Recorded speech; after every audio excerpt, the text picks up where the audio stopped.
পান খাওয়া চুন কিভাবে তৈরি করা হয় বিষয়টা অনেকেই জানেন না। এই যে শামুকগুলা দেখতে পাচ্ছেন, এই শামুক এবং ঝিনুক পোড়াই কিন্তু পান খাওয়ার চুন তৈরি করা হয়।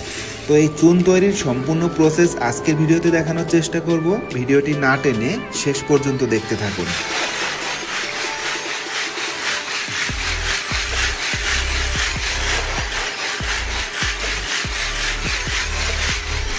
প্রথমে ময়লা শামুকগুলোকে সুন্দরভাবে ধুয়ে নিল, আর এই ধোয়া শামুকগুলোকেই বিশাল এক চুলার ভিতরে দিয়ে পোড়ানো হবে, আর পোড়ানোর পরেই কিন্তু তৈরি হবে চুন। তো ভিডিওটি শেষ পর্যন্ত দেখতে থাকুন। এই ভিডিওতে চুন তৈরির সম্পূর্ণ প্রসেস দেখানো হয়েছে।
দর্শক দেখতে পাচ্ছেন সেই শামুকগুলা পুড়ে কিন্তু একেবারেই সাদা সাদা হয়ে গেছে। এইগুলাকে এখন রিসাইকেল করেই কিন্তু চুন তৈরি করা হবে।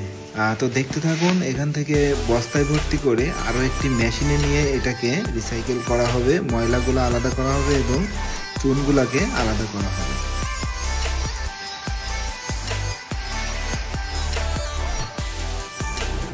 তো এই যে দেখতে পাচ্ছেন আরেকটি মেশিনের ভিতরে কিন্তু এগুলা দিচ্ছে।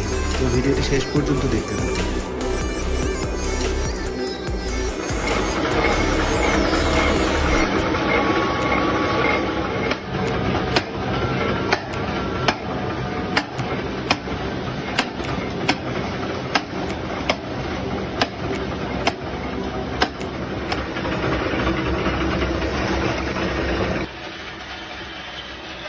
এই যে দেখতে পাচ্ছেন সম্পূর্ণ ধাপ অনুসরণ করেই এই হাউজে যেই সাদা সাদা চুনগুলা দেখতে পাচ্ছেন, এটাই কিন্তু বাজারে বিক্রি হয়।